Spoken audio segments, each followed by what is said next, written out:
5 खतरनाक गुनाह जो रिस्क को खत्म कर देते हैं। नबी करीम सल्लल्लाहु अलैहि वसल्लम ने फरमाया, जो शख्स ये 5 गुनाह करता है वो पूरी जिंदगी गरीब ही रहता है। वो 5 गुनाह कौन से हैं? एक बार हजरत मौला अली की बारगाह में एक शख्स हाजिर हुआ और अर्ज करने लगा, ऐ अली, दुनिया में कुछ लोग ऐसे भी हैं जो अमीर खानदान में पैदा हुए, मगर जब वो फौत हुए तो गरीब थे, लेकिन इनका रिस्क कभी खत्म नहीं हुआ। इसके बरक्स दुनिया में कुछ ऐसे भी हैं जो कुछ अरसे के लिए अमीर बनते हैं, लेकिन फिर दोबारा गरीब हो जाते हैं और इनसे रिस्क छीन जाता है। उस शख्स ने पूछा, या अली, वो कौन से गुनाह है जो रिस्क में कमी लाते हैं या उसे खत्म कर देते हैं? हजरत अली ने फरमाया, इंसान 5 ऐसे गुनाह हैं जिन्हें करने से रिस्क खत्म हो जाता है और आहिस्ता आहिस्ता इसमें बरकत भी उठा ली जाती है। उस शख्स ने दोबारा पूछा, या अली, वो 5 गुनाह कौन से हैं? हजरत अली ने फरमाया, नंबर 1, सूद खाना। रसूल सल्लल्लाहु अलैहि वसल्लम के पास हजरत जिब्राइल आए, अल्लाह का हुक्म लेकर हाजिर हुए और फरमाया, ऐ अल्लाह के नबी, जो लोग दूध का कारोबार करते हैं, सूद पर चीजें खरीदते ये देते हैं, कयामत के दिन उनके चेहरे मसक कर दिए जाएंगे। एक मर्तबा रसूल अल्लाह सल्लल्लाहु अलैहि वसल्लम लोगों से खिताब फरमा रहे थे। आपने फरमाया, लोगों, तुम में से कौन है जो अपनी मां के साथ जिना करना पसंद करेगा? लोगों ने अर्ज किया, या रसूल अल्लाह, हमें इस गुनाह से सख्त नफरत है। आपने फरमाया, जो गुनाह सूद के कारोबार में है वो इससे भी बड़ा है। जो शख्स सूद का माल लेता है या दूसरों को सूद पर देता है, वो अपने रिस्क की बर्बादी का सबब खुद बनता है, और यही असल वजह है रिस्क के खत्म होने की। शेख सादी फरमाते हैं, एक बार नया मकान खरीदना चाहता था। तलाश के दौरान एक शराबी मेरे पास आया और कहा, हजरत, फला मोहल्ले में एक खूबसूरत मकान है, आप उसे खरीद लें।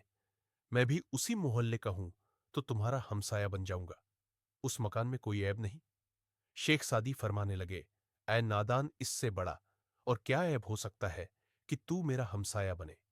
तू सूद का कारोबार करता है और सूद से बड़ा कोई ऐब नहीं।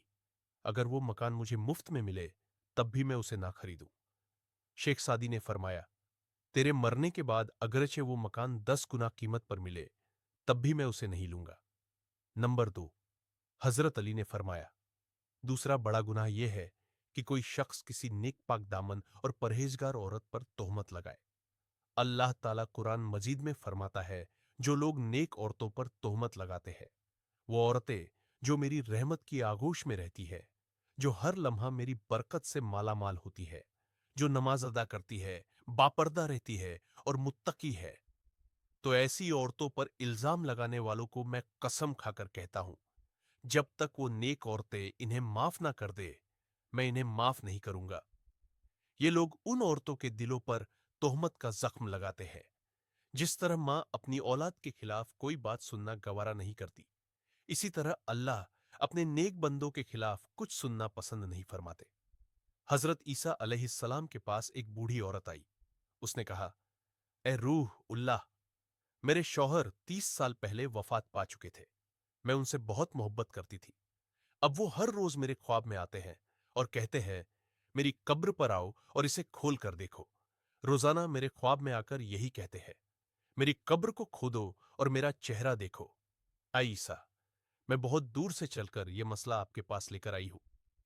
हजरत ईसा अलैहिस्सलाम ने फरमाया, आओ, मैं भी तुम्हारे साथ तुम्हारे शौहर की कब्र खोलने चलता हूं। वो दोनों उस कब्रिस्तान पहुंचे जहां उस औरत के शौहर की कब्र थी। कब्रिस्तान में पहुंचकर हजरत ईसा अलैहिस्सलाम ने फरमाया, बताओ, तुम्हारे शौहर की कब्र कौन सी है? बूढ़ी औरत ने हाथ से इशारा करते हुए कहा, वो है कब्र। हजरत ईसा अलैहिस्सलाम कब्र पर खड़े होकर रो रो कर अल्लाह ताला से दुआ करने लगे। दुआ के बाद हजरत ईसा अलैहिस्सलाम ने फरमाया, ए कब्र के अंदर सोने वाले अल्लाह के हुक्म से खड़े हो जाओ। कब्र से एक ऐसा शख्स खड़ा हुआ जिसे देखकर वो औरत जोर से चीखी और बेहोश होकर गिर पड़ी। कब्र से निकलने वाले इंसान का जिस्म इंसान जैसा ना था, बल्कि उसका चेहरा मस्कशुदा था। कुछ देर बाद जब औरत को होश आया तो हजरत ईसा अलैहिस्सलाम ने उस जिंदा होने वाले शख्स से पूछा, तूने दुनिया में ऐसा कौन सा गुनाह किया था कि तुझे इतनी बड़ी सजा मिली?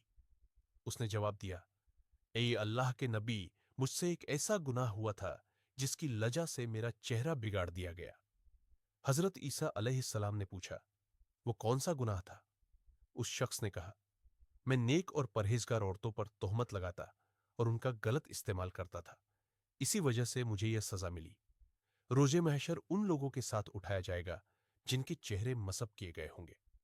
नंबर 3, हजरत अली ने फरमाया, अल्लाह के साथ किसी को शरीक ठहराना बहुत बड़ा गुनाह है। अल्लाह के साथ शिर्क मत करो। रोजे महशर अल्लाह ताला हर गुनाह माफ कर सकता है, चाहे वो जमीन आसमान की वसतों से भी बड़ा हो। अगर वो चाहे तो माफ फरमा दे, मगर शिर्क करने वाले को कभी माफी नहीं मिलेगी। काफिरों की बख्शीश हरगिज हरगिज नहीं होगी। नंबर 4, हजरत अली ने फरमाया, चौथा गुनाह किसी पर जादू करना है। किसी का जीना हराम करना, किसी की खुशियां छीनने और हसद के बायस रिस्क छीनने की नीयत से जादू करना बहुत बड़ा जुर्म है। हजरत अली ने फरमाया, जादू करने वाला शख्स दायरा इस्लाम से खारिज हो जाता है, और जब जादूगर मरता है तो कुफ्र और मुर्तद की हालत में मरता है। जादूगर की मौत कभी भी हालत ईमान पर नहीं होती। नंबर 5, हजरत अली ने फरमाया, किसी को तकलीफ देना भी बहुत बड़ा गुनाह है। किसी को दुख देना, किसी का जीना हराम करके खुद खुश होना, किसी को रुलाकर अपना दिल खुश करना, ये